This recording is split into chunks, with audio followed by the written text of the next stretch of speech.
question, ano masasabi mo na, yun nga, nung game match si Hacker Duck, pero ngayon, tulong-tulong kayo para manalo.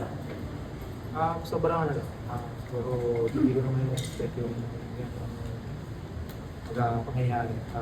Regular talaga kami as a team. And siguro sa akin, kung ano lang yung binigay ng depensa, iwa ko lang.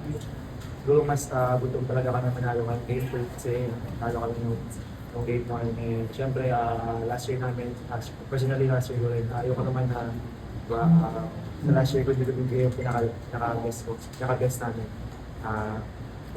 So, ano yung masasabi mo na, do you think ito na makakatulong sa iyo personally? Para syempre, eto na naman kayo, dadaanan naman kayo sa butas ng karayong para manalo. Personally, syempre, yung experience na nakukuha namin ng last championship, malaking bagay rin para sa akin. E para sa ibang teammates ko na mas-share ko sa kanila kung ano ba talaga yung do or die game yung game 3 sa Wednesday. And lahat, sabi nga ni Coach Chris, lahat naman ng bata, yun talaga yung pangarap talaga. And sobrang ngayon, blessed na kami, thankful sa opportunity na nangyari to. Eh, hira lang talaga sa mga players na may experience yung ganitong bagay. And yan, ayun sabi ni Coach Chris, game 3 sa Wednesday, sa amin lang is mag-a-adjust kami sa kung anong kailangan i-adjust ng team and bibigay pa rin namin yung pinaka-best talaga namin sa team. And lastly,